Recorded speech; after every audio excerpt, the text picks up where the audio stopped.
45년 한반도는 일제지배에서 해방됐지만 지도자들이 하나가 되지 못해가지고 1948년 남북으로 분단됐습니다. 결국 1950년 6월 25일에 북한은 아무런 선전포고도 없이 38선 이남으로 진격하면서 전쟁을 시작했고 3년 동안 한반도 남단과 북단과 이 전선을 오가면서 전국토를 파괴하는 데 휴전했습니다. 그 전쟁 가운데 유엔은 한국 전쟁에 대응하여 국제연합군을 조직해가지고 총 16개국이 한국을 지원하기 위해 참전했습니다. 유엔군은 낙동강 전선에 배수진을 치고 인천 상륙 작전을 시작으로서 대대적인 반격을 하였죠. 유엔 16개국의 참전은 정말 평화를 위한 국제적 협력을 상징한 그런 사건이었습니다. 그리고 하늘 부모님은 독생녀 참 어머님을 보호하기 위해서 16개국이 참여하는 유엔군을 참전시켰으며 참 어머님은 하늘 부모님의 보호 속에 성장할 수 있었습니다. 참 어머님은 어릴 때 조모 외할머니와 대모님으로부터 받은 하나님이 내 아버지다라고 하는 말씀을 중심으로 신앙생활을 하는 가운데 하늘 부모님과 일문일답을 통해 하늘이 인도하시는 대로 성장해 나오셨습니다. 그리고 독생녀로서 개인의 책임 분담인 순결과 정절의 책임 분담을 완수하셨습니다.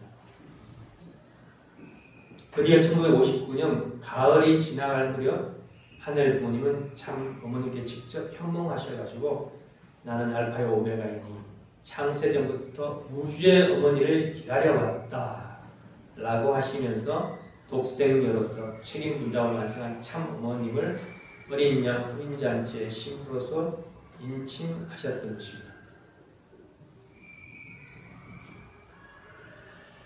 하늘 부모님께서는 한민족이 바라온 평화세계를 이루어줄 하늘의 대신자로서 독생녀 혼자만 보내는 것이 아니죠. 독생자 예수님의 사명을 이어받을 재림 메시아를 소명하셨습니다. 하늘 부모님께서는 예정된 때가 되자 재림 메시아 참 아버님을 부르셨습니다. 하늘 부모님께서는 한민족 선민 가운데 선의 공적이 많은 문씨 가운데에서 참 문선명 참 아버님을 소명하셔가지고 예수님이 성취한 모든 성의적 기반과 못다 이룬 참 부모님의 사명을 인계받게 하셨습니다. 그리고 35년 4월 17일 새벽에 근처에 묘두산에서 밤새워 울며 기도하는 16세 참 아버님 앞에 예수님께서 영적으로 나타나십니다. 그래서 참 아버님은 두려움과 감격 속에서 예수님의 슬픈 얼굴을 보고 그 음성을 뚜렷이 들었다고 했습니다. 예수님께서는 고통받은 인류 때문에 하늘 부모님께서 슬픔에 잠겨 계신다고 말씀하셨다는 것입니다.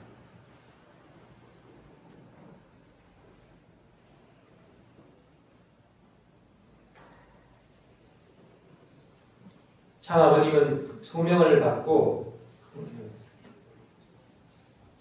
그리고 기쁨과 영광의 보좌에 앉아 군림하시는 전지전능한 하늘 부모님이 아니라 자식을 잃어버린 부모로서 가슴이 미어지는 슬픔과 한맺힌 외로움 속에 보내하는 그런 하늘 부모님이시라는 것을 예수님으로부터 알게 되었다는 것입니다.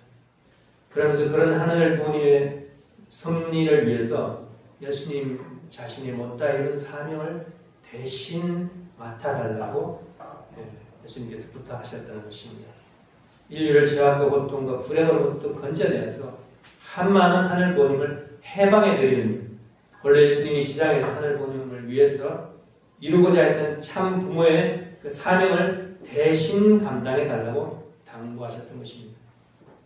16세 어린 소년이었던 참 아버님은 그런 엄청난 사명을 들으시고 몇 번이나 거절하셨다고 합니다. 제가 어찌 그런 일을 할 수 있겠습니까?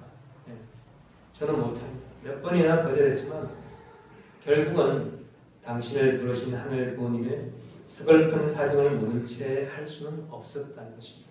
결국 내가 끝까지 거절하면 나와 똑같은 다른 사람을 또 찾을 수 없을 것이라는 생각에 예수님의 사명을 받아들이고 참 부모의 길을 가기로 결단하셨습니다.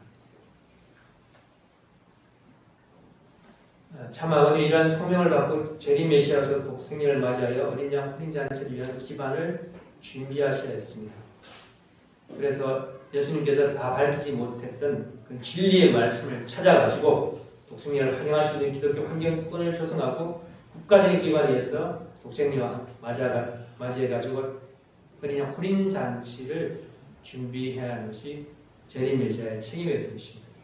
그래서 먼저 아버님은 예수님이 미처 다 말씀하지 못한 하늘 부모님의 진리를 찾아가지고 선포하기 위해서 하늘 부모님과 또 예수님과 영적으로 문답하시면서 또 영계와 교통하시면서 어떤 인생과 우주와 그리고 역사의 진리를 탐구하는 책임을 필사적으로 완수해야 했습니다. 무엇보다도 하늘 부모님의 구원 승리가 집약적으로 담겨있는 성경을 수없이 독파하고 성경이 널널해지고 수없이 줄이 꺼져 있는 아버님께서 그것도 한국과 일본의 영어 성경을 갖다 놓고 수없이 그렇게 연구를 하면서 깊은 기도와 함께 그 안에 담긴 성리적 비밀을 파헤쳐 나가셨던 것입니다. 그래서 아버님은 스스로 찾은 진리의 내용을 원리 원본으로 정리하셨는데요. 여러분 아시다시피 1951년 5월 11일부터 52년 5월 10일까지 딱 1년 걸쳐가지고 완성을 하셨습니다. 바로 이것이죠.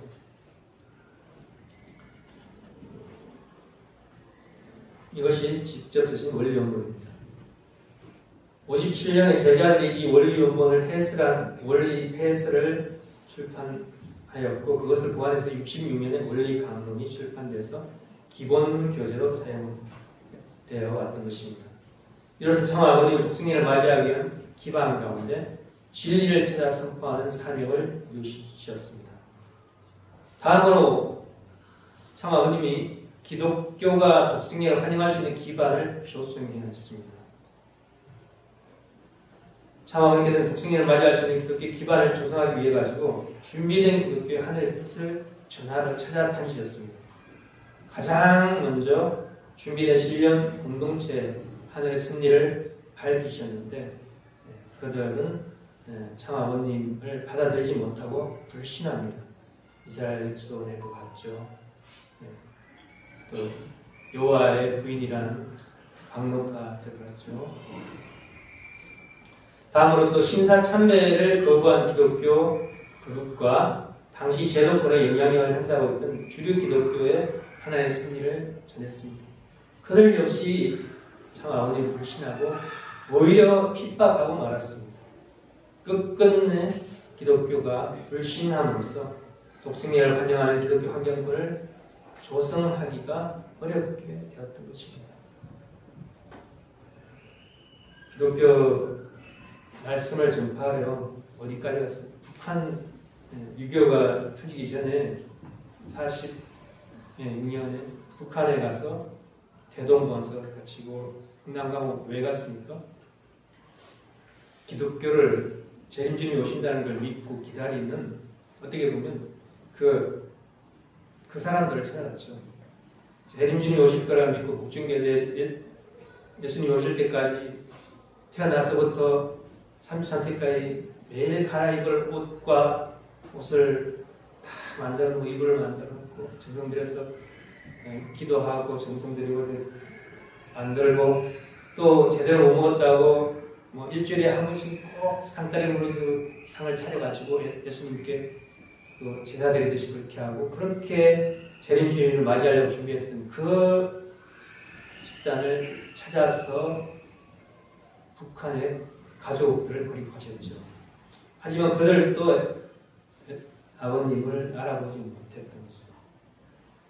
그렇게 준비했던 기독교 환경권이 다 알아보지 못하고 불신을 들어가기 때문에 사명을 이루어야 할 참 아버님은 독생자를 환영할 수 있는 성적 기반이 반드시 필요했는데 홀로 정말 암흑과 같은 상황에서 기독교를 대신하는 기반을 세우기 위해서 54년 5월 1일 기독교를 대신하는 세계 기독교 통일 실령협회를 창립하셨던 것입니다. 기독교에 대해 가지고 기반이 아주 미약하고 또 기독교로부터 심한 반대 핍박을 받을 수밖에 없었습니다.